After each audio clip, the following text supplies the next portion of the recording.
You are listening to the Elemental Podcast.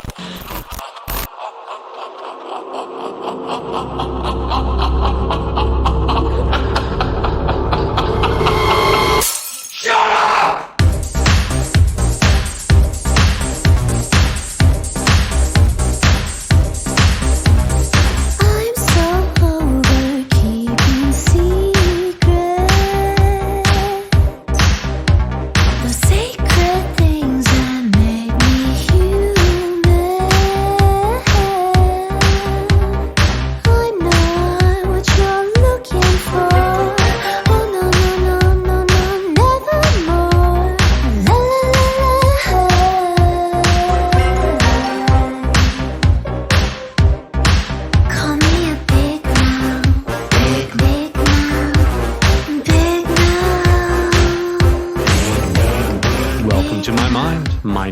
Nichols, and you're listening to the Elemental Podcast. This is entry number 119. I've been taking Adderall for the last week, almost a week, and I've been very happy. Not just because I'm taking Adderall, right? Because, you know, I guess it has a euphoric effect, but for me, it doesn't really hit very strong. I've had much stronger euphoric effects in other drugs. No, for me, it's less about that. It's actually like when I combine it with the exercises and the therapies that I've been learning and applying, it really is getting me through the work day. It's really helping me concentrate and finish things, and also just being a part of conversations. Even now, recording this podcast, my thoughts are not jumbled. And I don't have a hive of bees going around in my head with a billion ideas. You know, it's nice to be able to sit down and have a little clarity for a moment and not be in a fog, and also be alert. And so far, what I've been really happy about, something I was concerned about when I have taken it in the past, I'm not experiencing anxiety, not on the tail end of it. In the past, if I took it, like, you know, same thing, Adderall, 10 milligram. And maybe because it's the generic brand, I think the other one I had, maybe it was just a different brand. I have no idea. I know that brands can have different interactions drug-wise because, you know, there can be a slight formulation change. Mine are, looking at my bottle right now, amphetamine salts. Wait. Yeah, okay, I'm sorry. I was just reading something else. Yeah, amphetamine salts. I'm like, that doesn't say amphetamine salts. But yeah, they've been doing exactly what I need them to do, and not with the negative side effects that I've experienced in the past. And I'm just, I don't know, I've been very happy with the fact that things seem to start coming together. Now, it doesn't mean every day has been great, right? Like, there's been days where, because it's not just the drug doesn't get you to do anything, right? It doesn't make you smarter, and it's not going to give you motivation. All it's going to help you do is deal with a terribly bad functioning executive function. And maybe if you use your therapies and exercises in combination with that, wow, you might actually get something accomplished in the day. Today, and you still have to do certain things. It's not like I can plan my day out with like 52 things to do and get them all done. No, I still kind of have to plan like each day is like one big thing that I can get done. And I can put my time and attention into that. If something else happens to happen, if I'm able to do more, great. But most of the time, yeah, I get one big project done, usually toward the end of the day or around midday. Midday for me being like 5 p.m. because I still don't get up until around like noon. Though in the last couple of days, that's changed too. I have been finding myself waking up on my own, not being kind of disturbed awake to force me to get up. No one's yelling or anything like that, but you know, there's people living here. So I'm living on a couch. People wake up during the day, and at some point you got to move. But no, I've been getting up. I've found incentivizing certain things to be helpful. and kind of finding like a little habit of things to do. Like I don't have a strict schedule every day, but I try to do certain things every single day just to kind of get that momentum started in the morning. Like, packing up some mail and getting it out to the mailbox and doing stuff like that. So that's all been tremendously helpful.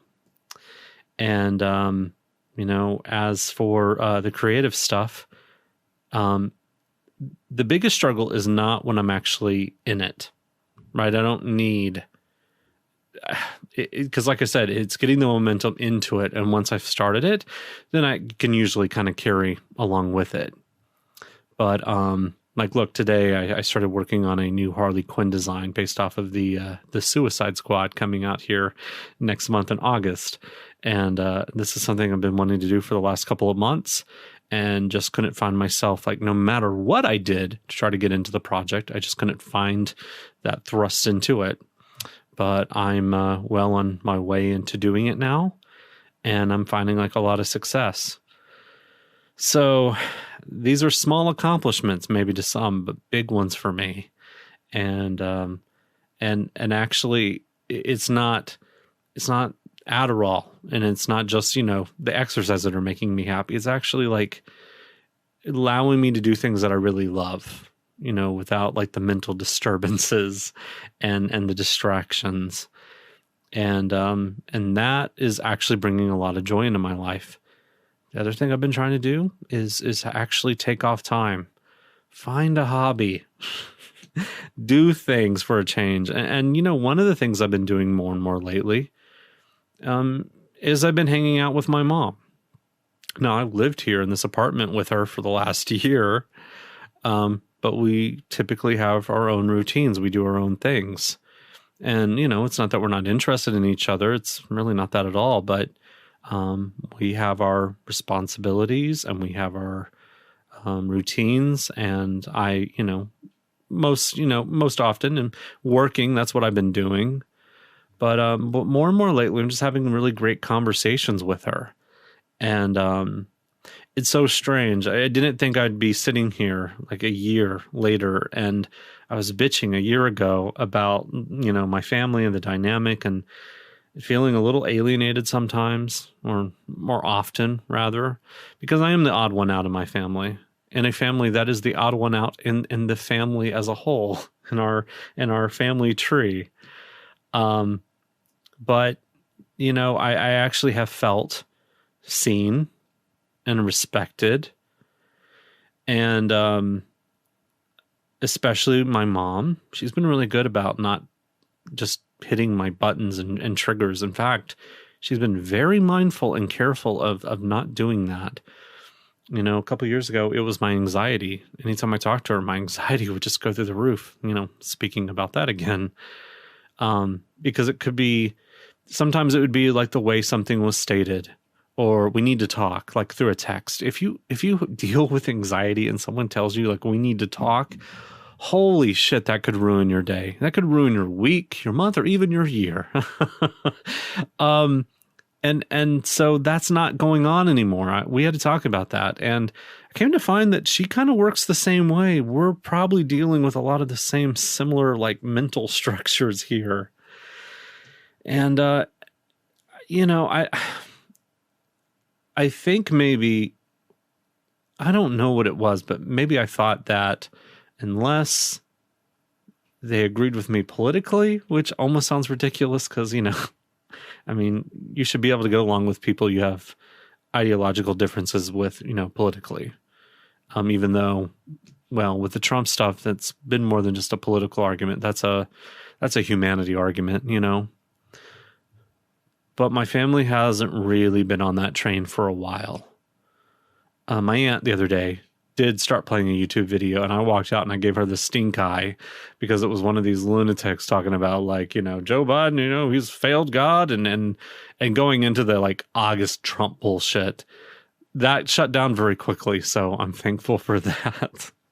I feel a little bad too because I know I gave a real nasty look, but I don't want to get back into the hysteria at the beginning of this year when all that was going on and there was all of that nonsense floating around and they were watching videos nonstop. Trust me, it left me in a real bad place. not eager to get back there ever again. And I'm enjoying the break, right? Because it's not really over. But at least there's a reprieve. Anyway, so with my mom, been talking to her more lately, spending a lot more time with her. And as we talk to each other, I think we start kind of realizing like, oh, maybe we need to change this. Maybe this isn't working. Maybe, and not with us, but just like things that we're doing. We have these moments of real introspection. And we kind of feed off of each other. I'll piggyback on an idea that she throws out. She'll say something that maybe has some sort of spiritual turn to it, but then I'll turn it back to more of like well, you can also look at it this way. But still, I still find it effective. And I'm not diminishing her point of view at all. I mean, if anything, I've maybe forgot that she's actually a very wise and smart woman. And, as I've said, like I can see respect, I can see love and acceptance. Although those things are very important for me. I mean, we've been able to have even more frank conversations about my life and who I am. And I've never had that weird pressure that I tend to feel with some other the people that, come around, who float around, who want to convert you. I don't want to be converted. I don't want you to try to trick me into an altar call moment. And I don't need after feeling like that, I've had a good conversation with you to spring but you know who else you can talk to? No, do not spring the Jesus message on me. I'm not interested.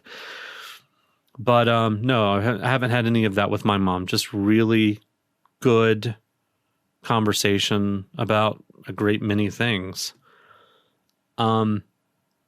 Yesterday, not on 4th of July, but on July 5th, because I'm recording this July 6th. You're going to listen to it July 7th or whenever you're going to listen to. No, you're going to listen to this on July 7th.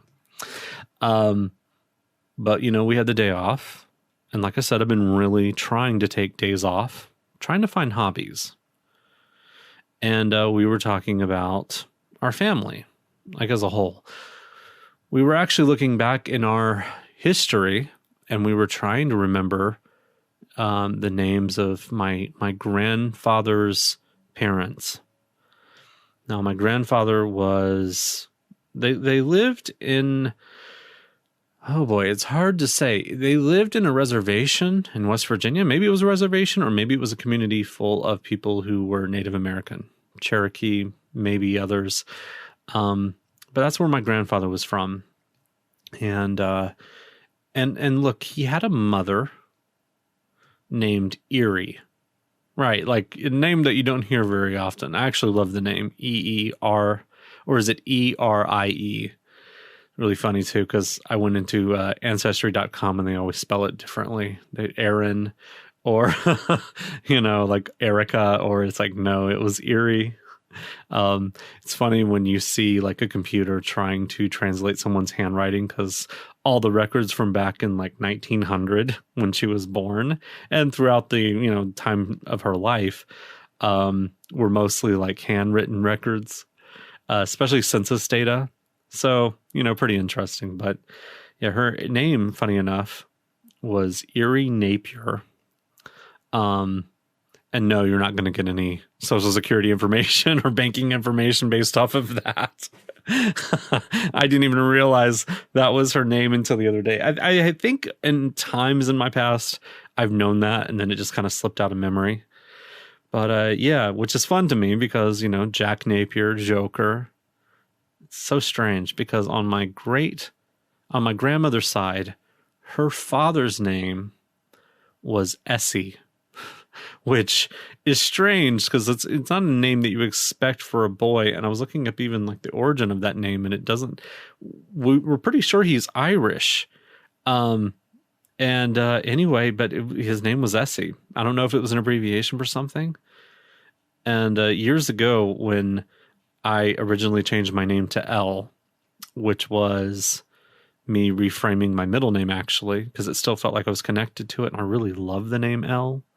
And have probably most of my life. Like I've always had that name has always appeared somewhere, right? Like I remember a girl in school, her name was Elizabeth, but she would also go by Elle occasionally. Or I'd hear family call her that, but no one else. And, but I loved that name, thought it was really beautiful. And then of course, Elle magazine and everything. But I took my middle name and I rearranged the letters. And I don't think it takes much imagination to figure out, like, wait, what combination? Eel? You were Eel? No. But that's how I came up with the name Elle. Because it, like I said, felt connected. Still, like I felt like I recognized it and I responded to it easily. And those were important to me. And also, I liked the way it sounded on, Anyway. But having this idea now that on my grandfather's side, there was a woman named Erie. On my grandmother's side, there was a guy named Essie. Kind of fits. I don't know. Essie, Erie, Elle. I like it. I like that flow. And then I found out, this is just a side note. This has nothing to do with what I'm going to get into. But my mom was telling me we have another branch of my grandfather's family. Or maybe in my grandmother's side. I don't even, no. I think it was my grandfather's side. And they went by Dixon. And I was like, wait, what? Because I didn't know that either. And it's just weird. Sometimes it's weird because I keep finding the character names that I've created in my past, especially with my cohort stuff, which you can check out some various stories online somewhere. I don't even know where they are now. But I have my character Eliza Dimes Dixon. And I didn't know that was actually a name that was in our family. So that was interesting, but, yeah, I Bailey too, somewhere. I forgot exactly where I heard that, but yes, there was another, very prominent member, I think on my grandfather's side named Bailey as well. So that was funny. Anyway, so as we're getting into this history, we're talking about kind of what we know. My family's very different than most. And I think getting to know me, you probably know that already, but, and especially since I've talked about it a lot, but my family is very different in the fact that some of our history is just lost. We just don't really know what happened. With my grandfather being Cherokee, we know that the name Nichols isn't a family name, right? Isn't a name that we've carried from, Europe or something, right? Like we're not English not in that family branch anyway. But Nichols is a given name. It was a name assigned to the patriarch of that family, which I believe his name was Duke. I know I'm doing the worst thing. I'm telling you all about like ancestry. But I had, that's the furthest back we know about a relative. And so we know these stories. And I've shared them, but they're like these like little odd, funny stories, but that's really all we know. And I understand a lot of people don't really know about their family past either, but usually they have some means of access. And in my family especially, there just seemed to be like this secrecy. Didn't really understand why. I mean, I thought maybe at one point it could be for something nefarious. Maybe something happened that my grandparents never wanted to talk about. I don't know. But it just seemed like they never really went out of their way to share about their past. And now I don't think it's just some nefarious thing, even though I have suspicions about my grandfather. Love him, but I have a feeling there's something that happened in Florida. There's no reason that you move from Florida to Arkansas unless you're running from something. But, I'm starting to think that a lot of that had to do with pain. And maybe fear and things that prevented them from really sharing with us. In my family, I'm the one who had the best relationship with my grandfather because by the time I was born into the world, he was a very different man than the man who raised my mom and my uncle and my aunt. Unfortunately, my grandfather was angry and he was abusive. And he did some pretty terrible things. And my mom loves him. I mean, loved him rather, even in spite of all of that. And I think her relationship changed with him because of me. But no, her own relationship, her upbringing, was traumatic. And as we're finding out, all of our childhoods were pretty traumatic in the Nichols family. But when I was really young, I was very close to him. I wasn't close to my grandmother really at all, though more and more recently, I've started to dig up the really good things about her. Sorry, I got a little emotional there for a moment because, I started to find that there were actually wonderful things about her. I always tend to remember the negative. I remember the very bad. And that doesn't excuse, mind you, the very bad. It doesn't excuse being beaten with a high heel and all of that, right? And also just the mental abuse when it came to just making me afraid of everything, making me terrified of the world. All of that stuff, like, it doesn't excuse that. But there were moments that it's good to remember too. So like I said, doesn't outweigh it, doesn't change it. The bad still happened. There's still trauma because of it. But it is important to remember the good things that were there as well, because you should want to carry the good on and leave the bad behind and do better. Do better than your parents, far better than your grandparents. You're supposed to progress, and you're supposed to leave something behind better for your children, and hope and pray that they do better than you too. But as we were talking about all of this, we were thinking in particular, like with my grandmother, for instance, in the last few years, I think you may be able to tell if you've listened to this long enough. I'm not really into the holidays like I once was. Really loved Christmas at one point in this last year. I mean, in the years even previous, I just wanted nothing to do with it. Didn't want to celebrate it. Didn't want to go participate in it. Just kind of resented it. People's birthdays, same thing. And it's not like I had some unhealthy balance to that too, where I expected people to be there for my birthday and my celebration. No, but I just didn't want to celebrate anything. And I thought that was okay. I just thought it was fine. Like, look, I don't have to do any of this. And, but I don't want to feel obligated to this stuff for other people either. Now, when I say it, I hear it. I hear that there's a little bit of a Scrooge there. There's a curmudgeon. There's a person who's really maybe dealing with something. I don't know. But there's just something there that I don't like about that now when I hear it. And as I was talking to my mom, we really started to kind of come to grips with, wow, we are kind of assholes when it comes to people's birthdays, when it comes to Christmas, when it comes to everything. And over the years, we've been shedding off these holidays one by one. First ones to go, greeting card holidays, right? Talked about it. Don't celebrate Mother's Day. And I didn't, because my mom didn't really like it. And then it just became very easy for me to I'm not going to do anything about it. And I had good reasons too. I mean, I'm not going to force someone to like something. Like, my mom has never liked Mother's Day. I get it. And I've never had great experiences, trying to give her a gift for Mother's Day. So I stopped, right? I saw that as a boundary. Like, she doesn't want it. And I'm not going to try to do something against her will, right? I'm not going to force something that she doesn't want. And that became okay. But then a lot of other things started to just fall off too. Bigger holidays. There were years where, unless we were really forced to, we didn't really want to do Thanksgiving. Christmas?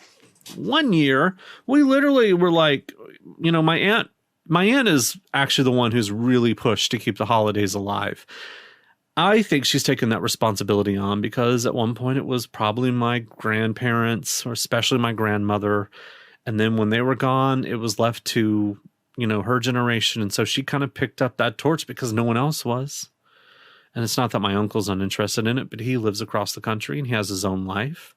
So here with the family she's connected to, yeah, she tried to keep it alive.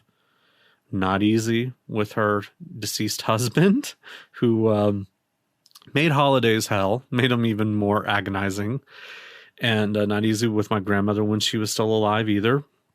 But when she passed, we kind of had done some things for her, and then we kind of just kept doing things for my aunt. But really, had we maybe not made this realization, I think it would have just kept going. I think eventually, I would have moved out of here and probably wouldn't have even bothered to do anything Christmas. Maybe, unless I'm really pulled to do something. But as we were talking about it, and we were talking and connecting to family, that's what we realized. There's a connection to celebration. Well, there's another factor to celebration too that I want to talk about in a moment. But especially when you think about your family, I realize now that's kind of what holidays are the instigator for, is you reconnect with your family, and in many cases you recollect that history. Christmas time, absolutely. You think about Christmases past. You think about people who are no longer here. You think about celebrations from long ago, and you share stories. And we don't have that in my family. We just don't. We do the bare minimum. And I mean my mom and myself, and she was more there than I was. Now in the last few years, I've definitely got there as well. Maybe because I found the holidays disappointing. I think that is a part of it. There's been plenty of things that I've wanted to do. And I used to have a lot of excitement about things like Halloween. But then when your plans constantly get canceled and you don't really get to do the things that you wanted to do, and you're kind of made to feel like an idiot because, you wanted to go out and have fun on Halloween. Like, oh no, we're adults now. We don't do that. Like, that can really depend too, like who you're connected with socially. But yeah, I got to a place where I didn't, really feel, I don't know, like I was no longer excited because it had just been disappointing too much. And with Christmas, let's be honest, right? If we're really, really honest, one of the best parts about Christmas is getting gifts. And not just getting gifts, giving gifts as well.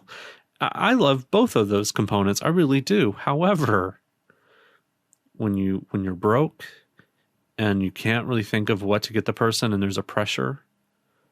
I talked about it this last Christmas, even with my aunt, having to leave down a boundary. And it's not that some things, like stuff like that, no, we still need to maintain things like that, because that's one of the reasons why Christmas even started to kind of go on the rocks for me, was it's like, please do not make me compete with you financially.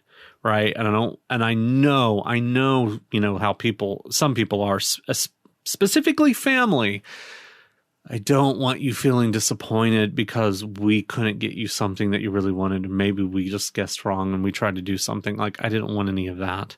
So I made a very set rule, and I'm very glad that it was honored this year. And I tried. I did, actually. I really tried to go out and get things for my family, but there was just a lack of joy, to be honest, with the whole thing. Kind of enjoyed putting the tree up, but kind of pushed through it. Though I actually did enjoy the day, but, I went into it just very pessimistic and, kind of cranky. And, that's not a great way. That's, again, people kind of forcing me along to be a part of the holiday festivities. I don't want to be that person. I just don't. I don't want to be the person that you've got to like force.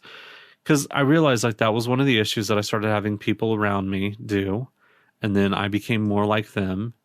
And now, like, when I think, and it's changing mentally now, like, I actually feel like I am getting excited for these things again, especially after, like, the year that we just had. There's a lot of things that I want to do that I probably would have been like, no, I think I'm okay. I don't really need to do that. Or I used to do that all the time. I don't really need to do that anymore. It's not really that special to me. I'm not even a Christian, so I don't know why I'm celebrating like a Judeo-Christian holiday. But it's like, it's not just about me, is it? And Unfortunately, I could say, well, going to celebrate my own holidays. And sure, I could do that. I absolutely could do that. And that would be fine. But you don't end up doing that.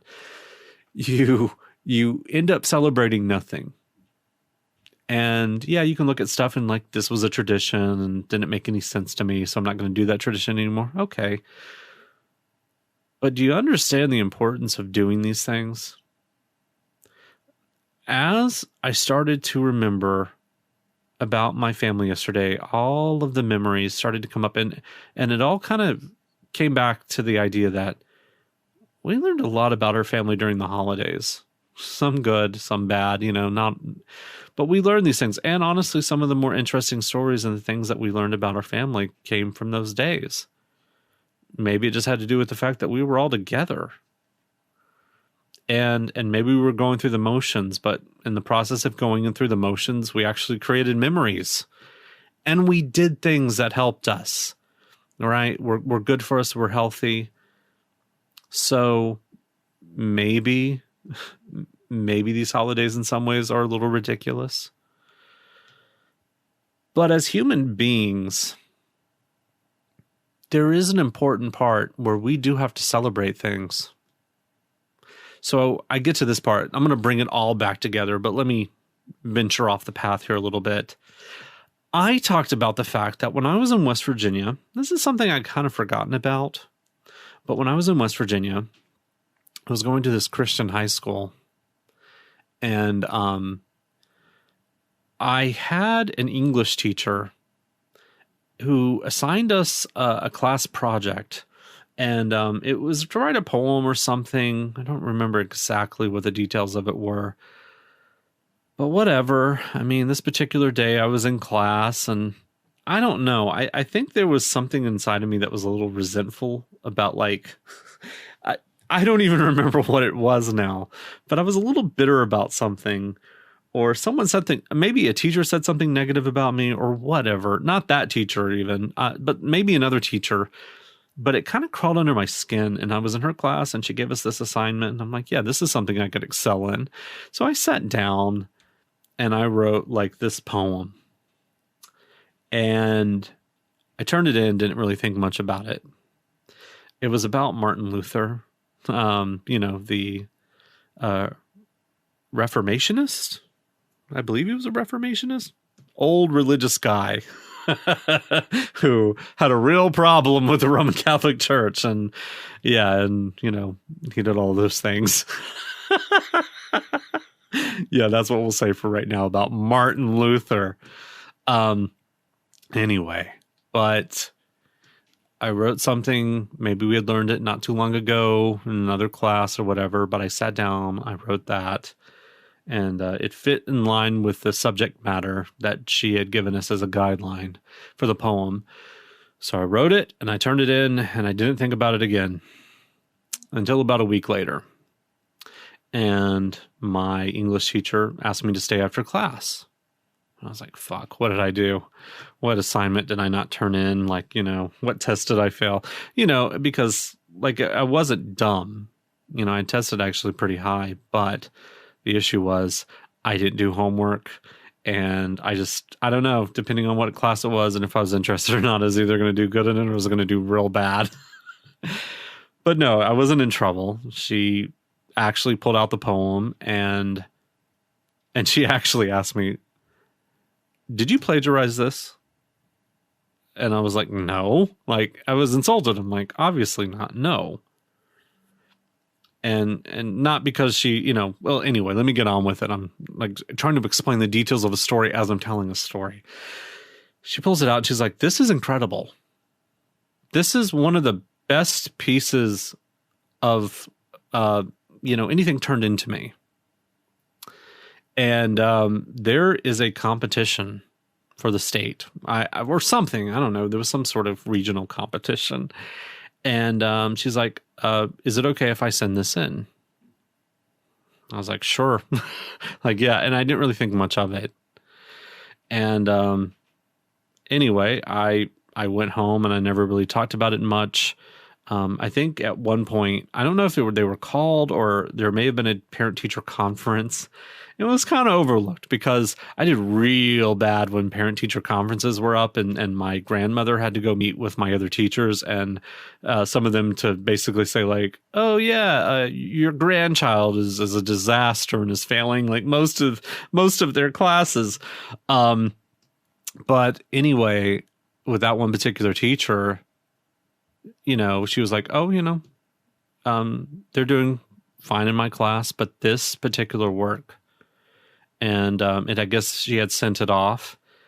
And then there was a phone call at some point to my house that, or I don't remember. Like the details are a little vague now, right? Because I clearly did not care to keep this in memory or even recognize it as something all that great. But I had been entered into some like state finalist, like, I don't even know. I made it to like a finalist round of like 5 different poems. And there was like a brief moment, right, where like everyone was like, "Oh my God, good job, blah, blah, blah," in the family though, like, athletic accomplishments were more praised than academic ones. Not by everyone, but, the immediate people around. Though everyone around me was, they were very happy for me and I thought that was great. But anyway, then I moved away and then I had found out through a friend that, "Oh yeah, you placed like second in that contest." And I'm like, "What?" And I was like, "Is there a reward?" And they're like, "I don't know." I'm like, "Shit." But that was the last time I ever thought about that. I never thought about that. Like one dumb throwaway thing that I had done for class just to prove like, yo, I'm not an idiot. Maybe I was doing that more to kind of prove that to myself. I don't know. But it was one dumb throwaway thing. And I just kind of let that go away.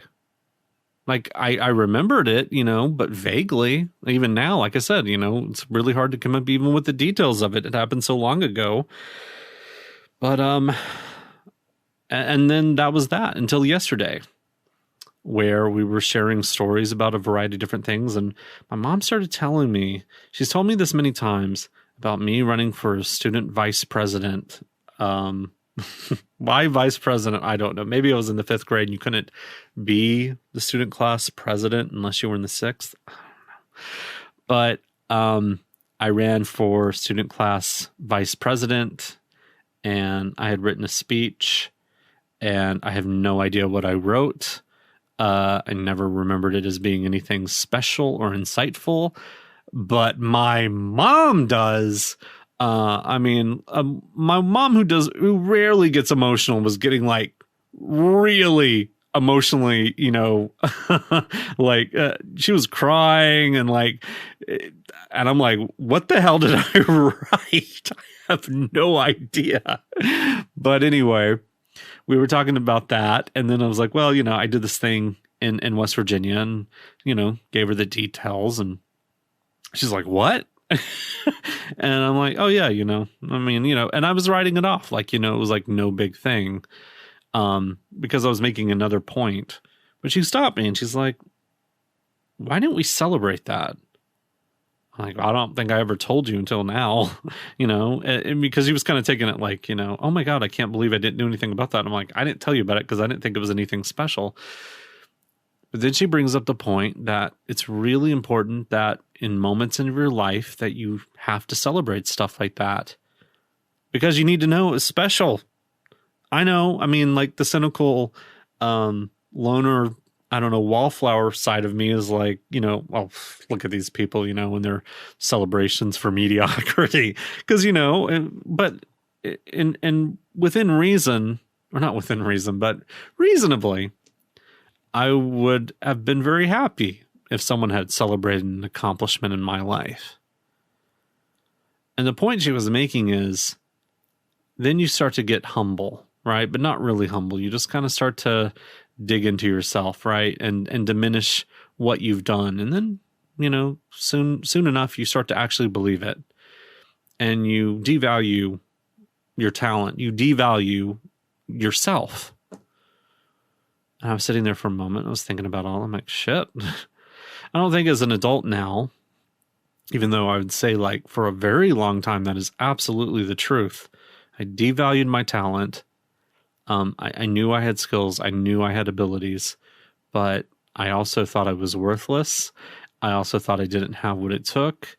I thought I wasn't smart enough. I mean, like, seriously, I really bought into sometimes other people's narratives of me because they didn't understand, what was going on with me, or they thought I was lazy, or, living with my family in West Virginia. Unfortunately, I was the grandchild of a family member, my grandmother, who had a history, right? Like, I didn't just have a history with her, not just my family had a history with her. My extended family, her sisters and cousins and everyone else, they had an issue with her too. She had a reputation being a little spoiled, being a little selfish. Now, that's not really true in many senses, but for these people who kind of had to sometimes, bear her burden, that is true for them. But in not all cases, I want to be clear about that, because there was plenty of people who were generous and loving, but there were quite a few cases too, though, where I know I got treated differently based off of their relationship with her. And, I definitely had relatives. One in particular was a great aunt, or I don't know, one of my grandmother's sisters. And she was kind of mean to me. Not to her own family. She was very nice to her own family, but she was kind of mean to me. Like a little barky, was always telling me like to go do some sort of chore because she thought I was lazy. And I wasn't lazy. I was actually always working on something, but she didn't appreciate that, or she didn't see that. And it's funny too, because she had another side to herself as well. I don't want to go down this road. But anyway, after talking to my mom about all of that, I realized that, yeah, I saw other people celebrate their own achievements. I saw people around them celebrate with them. I saw family members and even here, I've seen so many people, have celebrations and huge birthdays, and all of that. And for whatever reason, maybe I convinced myself that I didn't want that because there was a fear, and maybe there was some truth, that if I had wanted it, then I would have been let down. And I would have found that there wasn't people there to celebrate with me. But in also doing that, then yeah, I looked at myself as having no true value. Then my mom shares me a story about a friend of hers that we both know from a church she used to go to. And this woman, used to wear very colorful socks. Well, one day my mom buys this woman a very, very high quality, like designer pair of socks. And everyone, is complimenting her on those socks, because they were really great. But, one day she actually destroyed them because she walked out barefoot in her trailer park. And, it was something that when it wasn't hers, it had value. When it became hers, it no longer had value. And maybe there's more complexity to that story. I don't know, but it works for what she was trying to explain to me. And I think that's true. I've seen a lot of people who have possessions, and I mean, I don't know, or not just possessions, but a variety of different things, and they devalue themselves. Look, I love Kevin Smith. But if you've ever heard Kevin Smith, there's one thing that he does that I do not like. He constantly berates himself, or he tears himself down. It's there's a term that just will not float through my mind right when I need it. But he diminishes his own accomplishments, and he kind of makes fun of himself, Part of that is you do that as a deflection because other people are going to do it. And I think there's more complexity to that. I think he does have a sense like, hey, I've done a lot, hopefully he does. And he still does a lot. And I really love that, right? I love what he does, but that's the one thing I don't like. I don't like that he tears himself down so much. I get it. knock yourself down a peg or two here once in a while to keep yourself humble, to prevent the ego from getting out of control. But I just didn't like that. And I didn't like it. And I didn't like that I was doing that to myself either. And I kind of forced myself to get to a place to be able to accept a compliment for my work, to be able to recognize that actually, no, what I do is actually pretty well known, in a lot of circles. And I kind of do have a little bit of popularity here and there. Because, I could tear down this podcast and say like, not many people listen. Or I could tear down my website, no one really reads this, right? And I could convince myself of that. But look, today I was even checking like my Google Analytics. I'm like, oh shit, okay, like 6,000 pages views, in the last like couple months. Okay, like that's significant. That's not nothing. And look, there's just times where you have to recognize that, you have to build yourself up. You kind of have to be the one to do it too, because if you don't, well, sometimes in this world, people will let you down or, it's kind of on you. You have to do it. Hopefully, though, you do have people in your life who will help build you up as well, who will help encourage you and remind you you have worth and value. I would even say after like, even in the difficulties of my like, recently past, friendship, that was never an issue. I always felt encouraged. I always felt like I had value. I always felt like I had worth. There were other issues. That was not one of them. And in friendships before, that's where I felt like it was a problem. And see, I recognize that like, well, I'm not happy about the situation that I just came out of, like, how it ended and, and all of that. But it's like, things were actually better, right? Like, and also making me kind of reevaluate it once again, like, maybe this was an improvement. And at least I know that's not something that I'm constantly working on now. But still, I recognize the importance of celebration. And you have to do it, right? And you can't just do it for yourself. You have to do it for others as well. Now, there's the hope that when something you do, comes around, that people around you will want to celebrate that with you. And if they don't, well, maybe there honestly should be an evaluation of like, what kind of friendship is this? If so, maybe, just maybe. But, I'm really thinking like, yeah, I really need to be there for the people in my life, starting with family and especially friends. So just today, actually, I was about to say the other day. No, today I did it this morning. I woke up and I made a list and I started marking down friends' birthdays again. And this is something we've made fun of a particular person in our life for doing, not a family member, or anything like that, and not really not making fun of them, but kind of like, devaluing this importance of this person was like the birthday patrol, right? Like constantly making sure that everyone's birthday, like knowing that it's coming up and making a big deal about it. And my mom and I would always kind of be like, oh God, like, like who the hell cares? But in saying that and hearing that now, it's like, well, yeah, but we should want to care. And look, really, this is just a simple truth. If you want that too, and trust me, you actually do.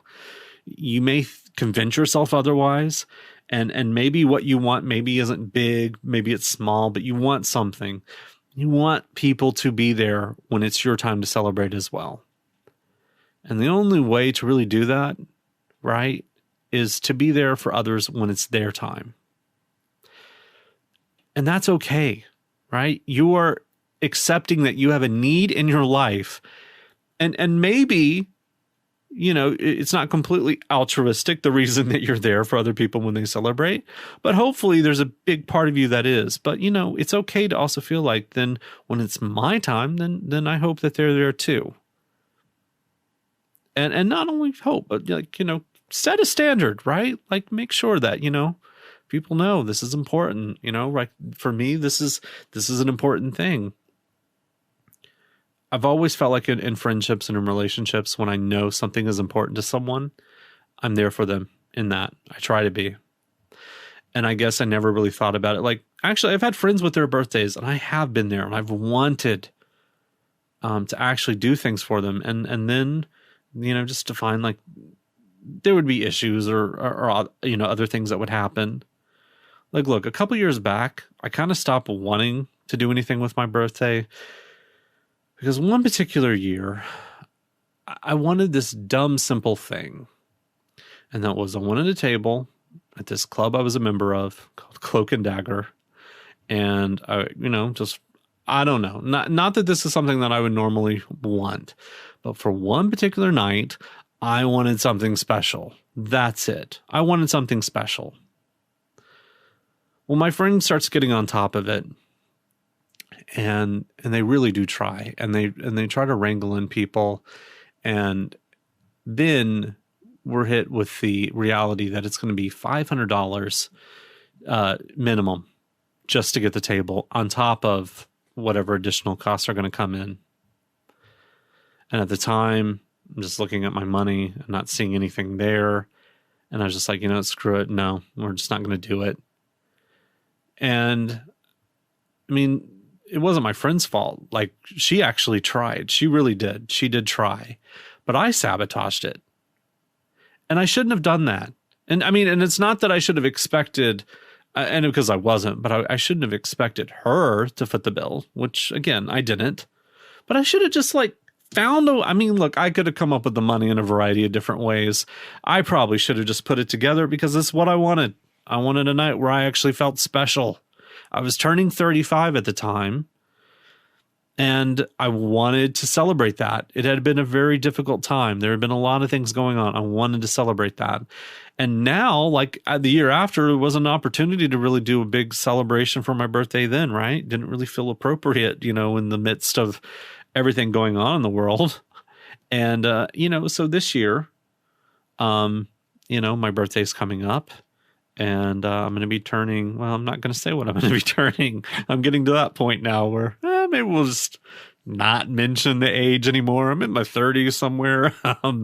But yeah, I'm still, in my 30s, and I want to celebrate that. And so, like, the other day after we had this conversation, I was like, you know what? I think I am going to put together a plan. And I want to do something special. I want to do something like, that feels like fun and feels like a real celebration, like something out of the ordinary, not just something we could do any night of the week either. Like, actually do something special. And so that's happening right now. But then even with my family, I'm now thinking about my aunt. I feel like she's probably been disappointed for many years. She's done a lot. And it's not that we haven't done anything, but we've done the routine. Go to a movie or, then go to a restaurant. And that's it, right? Like, nothing really special. Just something we could do any other night of the week too. Well, I don't want to do that again. My mom's birthday is coming up here in December. I don't want to do the same thing. We do the same damn thing. We're in a dumb little routine, and we've all done it because we just feel like, we got to go through the motions, except my aunt, who has really tried. So I don't want to be that way anymore. And I don't want to be that way for many reasons. As I said, it is one way of preserving your history.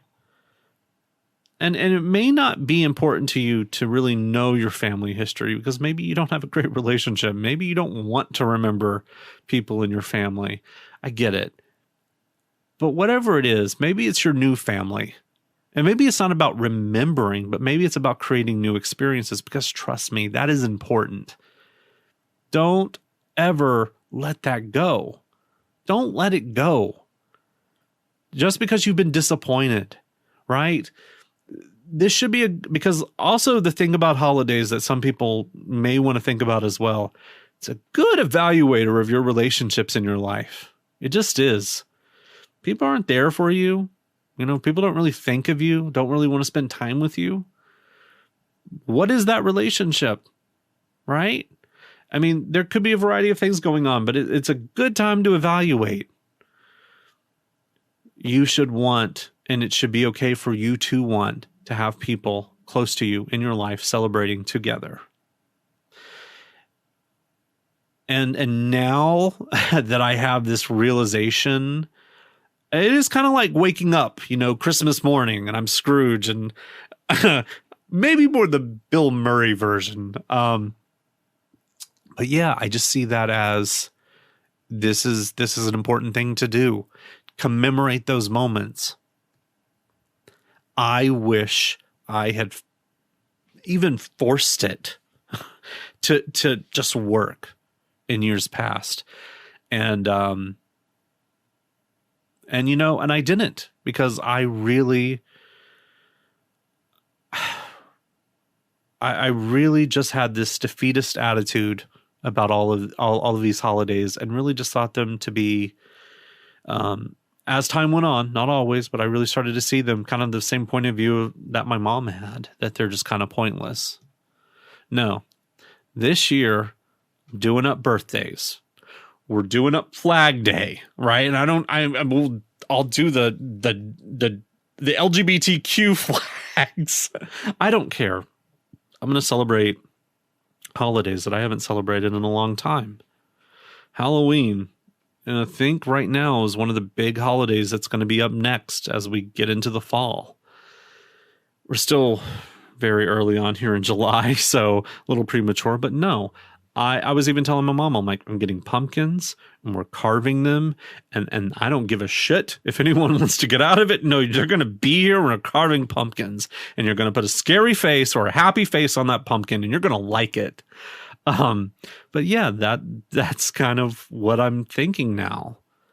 You have to make these things happen, and maybe you have to force them for a little while, but then maybe you get to a point where you don't need to force them anymore. Right? Because, yeah, you're always going to have a few people, a few stragglers. And I recognize that now. There are other people out there in the world who look at holidays and they have this same tone. And it doesn't necessarily have to be the holidays that we all celebrate, ones that are marked on a calendar, ones that have a federal holiday or a bank holiday or whatever. No, sometimes we can celebrate our own traditions and our own things, but then it's very important that you actually make those, and that you demand the people in your life be there. And then you also, in turn, are there when they want you there. Because otherwise, we just don't mark the occasion. And there does need to be special times. There just needs to be special times, even if it's just for the sake of there being something special to do. Because I can tell you this: living day in, day out, doing the dumb routines, or maybe not dumb, but doing the routines, going to work, doing those things, right? Complaining about, your family or your boyfriend, doing all the normal. No, we need a day where we celebrate, and because it may even be generic happiness or whatever, but like I said, now I'm just kind of feel like a broken record. I'm kind of losing the point, but seriously, it's important to do. It's something that I'm going to be doing for now on out. I recognize there was a couple things that I used to do in the past because I was young and excited. I used to send out cards to people every Christmas, and I try to do it a couple of Valentine's days too. I think I only did it once on a Valentine's Day, maybe to only a handful of people too. No longer. I'm sending out those cards, right? I love getting them. I do, even though I may not want to admit it. But yeah, I'm going to be sending out like cards that I create. Not like hand make, but at least come up with a design and send it to a printer and do something fun and interesting, right? But yeah, I'm going to be doing that. Valentine's, I'm sending out Valentine's to my friends and sometimes to my customers, and then just people that I may have addressed to. I'm doing that. Why? Because, on the other side, there's going to be someone who's really going to enjoy that, and I'm going to enjoy the process of doing it, whether I want to or not. And then even St. Patty's Day, sure. I think part of me is Irish. I think on my grandmother's side. But yeah, sure. Go out, have a bunch of beers and, burn a car. I don't know. But it's I want to do those things because they may be dumb reasons to go out and celebrate, some day that seems so stupid, so insignificant. Oh, they drove all the snakes out of Ireland or whatever. Okay, well, you know what? We're going to make it into a party. Screw it. So, yeah, that's all I really wanted to share there. And look, as I said too, I want to know more about my family. I want to remember our history. This is an interesting point too, just to kind of leave everything on. These really wealthy families usually know their heritage. They know where they come from. Isn't it disgusting when you hear people talking about oh yes, we came from Belfast and blah, blah, blah, blah. And, and we had, we were in our family comes from the hunting business or something and we had railroads. No, you have these disgusting, family tree not bibliographies, but these histories. And they're kind of annoying, right? Because you always associate that with, upper crust elite who have the convenience and probably the money and the privilege and the wealth and everything. They have all of that that affords them the ability to be able to recall a history. But maybe one of the reasons that they have so much confidence in themselves and what we call arrogance. Yeah, it is, but also maybe it's working. I don't know. We can have that too. And we don't have to be assholes about it, but we should be able to have that too. I know that's not an easy thing for many people. Obviously, there's, trust me too, there's just a lot of histories you start digging into and you're like, shit, I wish I didn't know that. But, whatever it is, whatever history it is you choose to embrace, I think that's important. You should know where you come from. In whatever aspects serve you. I feel like I need to clarify that. In my family, I'm learning that I'm the first entrepreneur that's actually done something since my great-grandmother on my grandfather's side. Erie, who I mentioned, she used to run boarding houses. I didn't know this until yesterday either, but the reason that my family originally moved from West Virginia to Florida and bought property there was because of her. She bought the property. And then she, when she passed, she left it to my great uncle Jim, my grandfather's brother.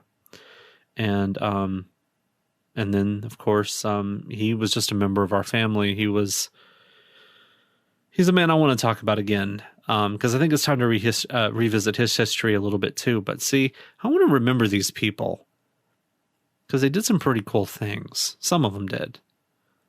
And sometimes too, one of the benefits of it, just another benefit. I know I'm going way too long here. I'm sorry.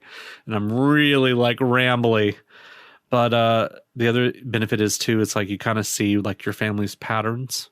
So even if it's good or bad, understanding the patterns that you fall into, because it seems like each generation kind of slips back into a pattern, or you do something that, someone did. Maybe it's not your parent. Maybe it's not even your grandparent. But I'm finding you can easily slip back into patterns. Maybe seeing the past helps you avoid those pitfalls in the future, because maybe life is more like a record where it's spinning around. And while we are moving, I don't know. I don't even know where to go with that analogy. I hope I've said enough for it to make some sense. But clearly, I need to end this. The Adderall is wearing... No, I need to get something to drink and I need to rest a little bit. But thank you guys for joining me here. This was just one of those insights that I really wanted to share. I hope I was able to convey it. Yeah, I was able to convey it. And you got it. You understood it. You enjoyed it. Thank you, everyone. I appreciate you. I love you.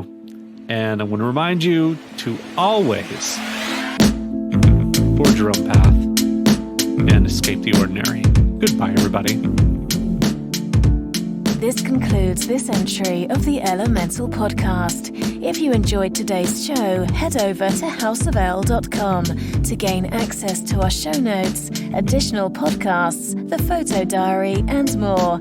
If you're feeling financially benevolent and would like to support this podcast, go to patreon.com/elemental, and for as little as $1 per entry, you'll get an ad-free version of this podcast, patron-only monthly live stream Q&As, and Elle's everlasting gratitude. Music was provided by Damn the Witch Siren, featuring the songs Big Mouth and Soft and Blue. All music was used with the artist's permission. If you want to hear more of their incredible music, go to damnthewitchsiren.com. For inquiries, questions, or last letters, email info@lnichols.com or visit the contact page at houseofl.com. The Elemental Podcast is a subsidiary of House of L. Copyright 2019, all rights reserved.